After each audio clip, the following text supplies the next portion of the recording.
then I get people who tells me, who hires me and says, I remember running around in diapers and looking in the magazine, and I loved you in the Galliano show. So I'm like, so that means you were born like in the 90s. These are the people who are hiring me, are people who saw me when they were children. Oh Literally, my they tell God. me it's my dad's body. I mean, that's what they tell me. We don't wake up going, oh, I have the perfect body and the perfect line. But I've been told that so many times, and I try to understand what that means. The illustrations on the walls of the designers in the 90s was so inspiring for me. That it was the first connection I had with the designer, is looking at their illustration, because I could identify with it, because they've always made their illustrations super, super thin and super long. And so for me, that was the first connection. You have people who know how to mimic the walk of Linda, or the walk of somebody else, of Giselle, or the walk of Shalom, because these girls were amazing on the runway. Um, but no one could actually mimic me. And the reason why is because I was always different. I was never the same person. Not to say that they were the same person, but they really have a signature walk. Yasmin Gori has a signature walk that people still talk about today. I never had a signature walk. I was a character model. It wasn't about my walk, it was about my character. And so, back to your question, my take on each person that I work with, or every client, is so unique, because it's tapping off of what it is that they want from me, and the exchange we have. Of course, with Galliano and McQueen and Mugler, them sharing their story of the inspiration of this garment made it even more like, wow, hot. And then you have this necklace that stops right here, and you can't go down anymore because you're locked. And so you're forced to keep this posture. It's hot, and you have to go out, and you have a corset on. You have a corset necklace, so you can't expand your stomach. You cannot swallow too much. You can only drink from a straw. And we're dressed like 20 minutes before the show starts, because we're waiting for whomever to arrive. And then the show starts, and now you have to be on, and in your personality and in your character.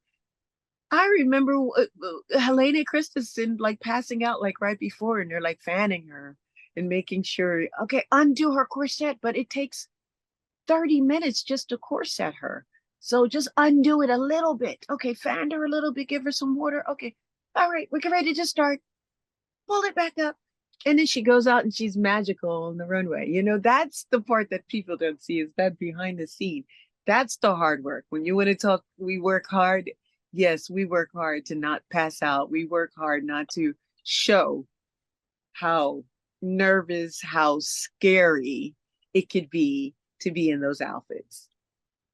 And once you know the makeup artist that knows how to do your skin, you just continue to go to the same one. So, like for Mugler, I would have Andreas Bernhardt, German makeup artist, Alan Milroy. These are people that I would go to constantly, and who I still work with today. Speak of intelligence, Ooh. Andreas, when he would do my makeup for Mugler, he would not only talk to me about the past models and who they were.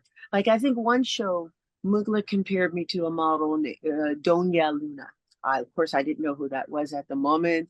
And then I would ask Andreas, and he would just give me all the information about it. I'm like, because I need to tap into her for this show and for this look. I just would do my research. I didn't just show up and just go, okay, I'm a model, I'm going on stage. I would go to the bathroom, look in the mirror, look at the makeup, look at my angles, try to figure out, okay, I'm wearing this dress. What's the best pose for it that makes it look nice from that angle? I would do my work. I would do my research. It wasn't about just going out there and just doing it. I wanted to make sure I wasn't making a fool of myself.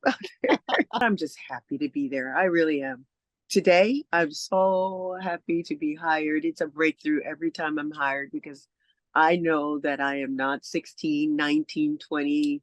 I'm an older woman, and I know that this is a real opportunity, a really beautiful opportunity that's not given to most. There is no time limit for us, and we know our bodies better than anyone else. We've been through trials, tribulations. We grew up, we built our self-esteem, we know how to wear clothes. And I hope that that stays around forever, that it is not just a one-time thing, that we start hiring women and that it is not a retirement moment. You know, if Carmen can still do it, we need to have thousands of Carmens in the business because they're out there.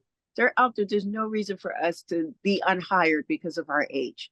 It's just, it makes no sense to me because we buy the clothes. We're the ones who buy the clothes.